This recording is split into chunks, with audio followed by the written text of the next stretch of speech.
Assalamualaikum warahmatullahi wabarakatuh. Apa kabarnya kalian semua? Semoga dalam keadaan baik-baik saja. Gimana sekarang? Apakah kalian sudah merasa memiliki tujuan untuk mencapai garis hidup yang lebih jelas? Sebagai orang yang pernah mengalami masa-masa sulit dalam menentukan arah dan tujuan hidup, tentunya saya ingin berbagi tentang bagaimana caranya untuk meraih potensi terbaik di usia muda. Walaupun saya juga masih dalam prosesnya. Jadi kita sama-sama lah ya, sama-sama belajar. Jadi potensi itu adalah sebuah anugerah yang luar biasa, namun ia hanya akan terwujud apabila kita mampu untuk berusaha dan mengembangkannya. Hal yang perlu kalian lakukan adalah yang pertama, mencari passion. Menemukan passion atau minat yang sesuai dengan diri kita sendiri bisa menjadi langkah awal untuk menuju hidup yang lebih berarti dan bahagia. Namun terkadang banyak orang yang merasa kesulitan dalam menemukan passion mereka. Langkah pertama dalam mencari passion adalah dengan mengenali diri kita sendiri. Kita lebih mengenal diri sendiri dengan lebih dalam, maka kita akan lebih mudah memahami niat, bakat, dan kelebihan yang kita miliki. Cobalah untuk meluangkan waktu untuk merenung dan menintrospeksi diri. Pahami kelebihan, kekurangan, serta karakteristik pribadi yang kalian miliki. Setelah kenal dengan diri kalian sendiri, langkah berikutnya adalah mencari tahu hal-hal yang menarik dan membuat diri kalian merasa lebih excited. Cobalah untuk mencari tahu hal-hal baru atau mengulik lebih dalam pada hal-hal yang selama ini membuat kalian tertarik. Hal-hal yang menarik bisa berupa hobi, aktivitas, bidang studi, atau pekerjaan yang dianggap menarik. Terkadang passion juga sudah ada dalam diri kita, namun tidak kita sadari. Cobalah untuk melihat kembali kegiatan-kegiatan atau hobi yang sering dilakukan dan menimbulkan perasaan senang atau kalian mendapatkan kepuasan dari aktivitas tersebut. Jangan ragu untuk mengeksplorasi dan mengembangkan passion tersebut. Misalnya jika kalian suka dengan hobi menulis, kalian bisa membuat artikel atau blog. Jangan takut untuk keluar dari zona nyaman dan mencoba hal-hal yang belum pernah dilakukan. Apa itu zona nyaman? Misalnya jika kalian belum pernah, atau kita lah ya, kita belum pernah mencoba hal-hal yang berbau olahraga, jadi kita bisa masuk ke dalam hal-hal olahraga tersebut dan mengenali apa saja yang di dalam olahraga tersebut dan apa yang menarik untuk kita dalami. Itu juga lebih baik. Pertimbangkan apakah passion tersebut bisa memberikan manfaat positif bagi diri kita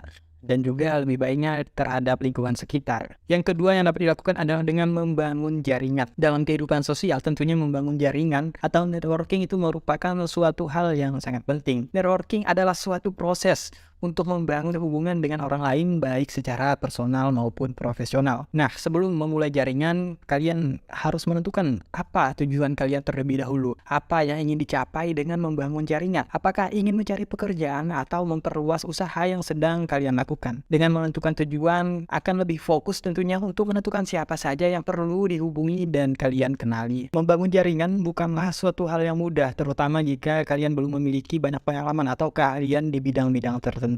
Namun jangan pernah merasa malu untuk coba memulai. Cobalah untuk menghadiri suatu acara atau pertemuan di bidang yang kalian minati, bergabung dengan komunitas atau organisasi yang sesuai dengan minat kalian. Pada dasarnya networking adalah suatu hal tentang membangun hubungan dengan orang lain. Jadi oleh karena itu, cobalah untuk menjadi sosok orang yang menyenangkan dan mudah didekati. Sapa orang-orang dengan ramah, dengarkan dengan baik apa yang mereka katakan dan cari kesempatan untuk membantu mereka. Dengan cara ini, kalian akan lebih mudah mendapatkan kepercayaan dan membangun hubungan yang baik dengan orang lain. Yang ketiga adalah belajar terus-menerus. Belajar merupakan suatu kegiatan yang penting dalam kehidupan. Seperti membangun jaringan, kalian harus menentukan tujuan dalam proses belajar. Dengan menentukan tujuan kalian, tentunya akan lebih fokus dan termotivasi dalam proses belajar ini. Agar belajar dapat dilakukan secara terus-menerus, buatlah jadwal yang teratur. Tentukan waktu yang tepat untuk belajar, baik itu setiap hari atau beberapa kali dalam satu minggu. Setelah menentukan tujuan dan jadwal belajar kalian, hal selanjutnya yang dapat dilakukan adalah mulai mencari sumber belajar yang sesuai dengan minat kalian. Dan jangan ragu untuk mencoba metode belajar yang berbeda. Ada banyak sumber belajar yang dapat dilakukan, seperti sebuah buku, video tutorial, pelatihan online, atau kursus di lembaga pendidikan. Selain belajar, evaluasi diri juga sangat penting untuk dilakukan. Evaluasi diri dapat membantu kalian untuk mengetahui sejauh mana kemampuan yang kalian miliki dalam suatu bidang dan apa yang harus kalian pelajari selanjutnya. Dengan melakukan evaluasi secara berkala, kalian akan menemukan dan mendapat memperbaiki kelemahan dan meningkatkan kekuatan yang kalian miliki. Yang keempat adalah miliki mindset yang positif. Mindset Mindset yang positif adalah suatu keyakinan dalam diri seseorang bahwa keberhasilan dapat dicapai melalui sebuah usaha, kerja keras, bahkan dalam situasi yang sulit sekalipun. Mindset yang positif sangat penting untuk meraih kesuksesan dan menjadi pribadi yang sukses. Hal yang dapat dilakukan adalah pertama-tama kenali pola pikir kalian. Apakah lebih sering berpikir positif atau berpikir negatif? Pola pikir yang positif memungkinkan kamu untuk mengatasi masalah dengan lebih baik dan merasa lebih percaya diri. Jika sering merasa cemas, khawatir, atau pesimis, maka perlu memperbaiki pola pikir kalian. Jika sering berpikir negatif, mulailah mengubah pola pikirmu menjadi positif. Cobalah untuk melihat sisi positif dari situasi atau fokus pada solusi dari sebuah masalah. Jangan biarkan pikiran negatif tersebut mengendalikan diri kalian, karena itu hanya akan membuat merasa lebih buruk. Fokus pada tujuan adalah hal yang penting dalam memiliki mindset yang positif. Setiap orang memiliki tujuan hidup yang berbeda-beda dan fokus pada tujuan dapat memberikan sebuah motivasi untuk terus berusaha. Ingat bahwa setiap kegagalan adalah suatu pelajaran dan teruslah mencoba untuk mencapai tujuan kalian. Pikiran kreatif dapat membantu untuk menemukan solusi yang lebih baik dan menciptakan peluang lebih baru. Jangan takut untuk berpikir di luar kotak dan mencari solusi yang belum pernah dilakukan sebelumnya. Hal ini tentunya dapat membantu untuk mencapai tujuan dengan cara yang lebih efektif. Yang kelima adalah kelola waktu dengan baik. Waktu merupakan salah satu sumber daya yang paling berharga dalam hidup. Namun seringkali waktu dianggap hal sepele dan dihabiskan dengan cara yang sia-sia. Hal yang pertama dapat dilakukan adalah dengan mengelola waktu dengan baik adalah dengan menentukan prioritas. Apa saja hal yang paling penting dan memerlukan waktu dan perhatian. Buatlah daftar prioritas dengan mengurutkannya dari hal yang penting hingga yang tidak penting. Setelah menentukan prioritas, buatlah jadwal harian. Buatlah jadwal yang teratur dengan menentukan waktu yang tepat untuk melakukan kegiatan dan sesuai dengan prioritas yang telah ditentukan. Pastikan jadwal tersebut realistis dan dapat dicapai dalam waktu yang telah ditentukan. Penundaan adalah suatu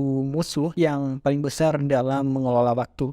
Hindarilah kebiasaan menunda-nunda kegiatan penting yang harus dilakukan. Selesaikan pekerjaan sesegera mungkin dan jangan biarkan terjebak dalam rutinitas yang menunda-nunda. Hindarilah kebiasaan multitasking yang bisa membuat tidak fokus dan menyia-nyiakan waktu. Fokus pada satu waktu akan membuat lebih efisien dalam menyelesaikan sebuah tugas. Istirahat juga merupakan bagian penting dalam mengelola waktu yang baik. Beri diri kalian waktu untuk istirahat dan rekreasi agar tidak terjebak dalam kegiatan yang monoton dan merasa lelah. Yang keenam adalah jangan takut untuk mengambil resiko. Saat mengambil keputusan, rasa takut, khawatir yang selalu menjadi penghalang untuk mencapai tujuan adalah hal yang biasa. Namun terkadang kita cenderung berpikir pada zona nyaman tanpa ingin mengambil resiko. Sebelum mengambil resiko, kenali terlebih dahulu tujuan kalian. Apa yang ingin dicapai dengan mengambil resiko? Dengan mengetahui tujuan tersebut, kalian akan lebih termotivasi dan fokus dalam mengambil sebuah resiko. Lakukan riset terlebih dahulu, pelajari sebanyak mungkin tentang situasi atau hal yang dapat dihadapi. Dengan melakukan riset, kalian akan dapat memiliki informasi yang cukup untuk membuat keputusan yang tepat. Jangan terlalu memikirkan resiko yang mungkin terjadi. Fokuslah pada kesempatan dan sebuah manfaat yang akan kalian dapatkan dari mengambil resiko. Jika kalian terlalu memikirkan sebuah resiko, tentunya akan sulit untuk mengambil keputusan dan kesempatan tentunya akan terlewatkan. Jangan ragu untuk mengambil resiko jika yakin bahwa keputusan tersebut dapat membawa kalian lebih dekat pada sebuah tujuan kalian. Selanjutnya adalah hal yang paling terpenting, yaitu jangan lupa untuk tetap bersyukur. Jangan lupa untuk bersyukur atas segala hal yang telah kalian miliki. Jangan terlalu fokus pada hal yang belum kalian miliki, namun nikmatilah proses yang kalian jalani untuk meraih potensi terbaik di usia muda ini. Jangan lupa juga untuk menjaga keseimbangan antara passion, pekerjaan, dan kehidupan sosial. Ingatlah bahwa proses ini membutuhkan usaha dan kerja keras, namun hasilnya akan terbayar dengan kepuasan diri ketika kalian berhasil meraih potensi terbaik. Semoga informasi ini bermanfaat bagi kalian yang sedang mencari arah tujuan hidup. Terima kasih telah menonton video ini. Jangan lupa untuk share, subscribe channel baru ini karena tentunya akan memudahkan saya untuk berbagi tips bermanfaat lainnya karena saya juga dalam proses tersebut. Wassalamualaikum warahmatullahi wabarakatuh dan terima kasih. Sampai ketemu di video selanjutnya.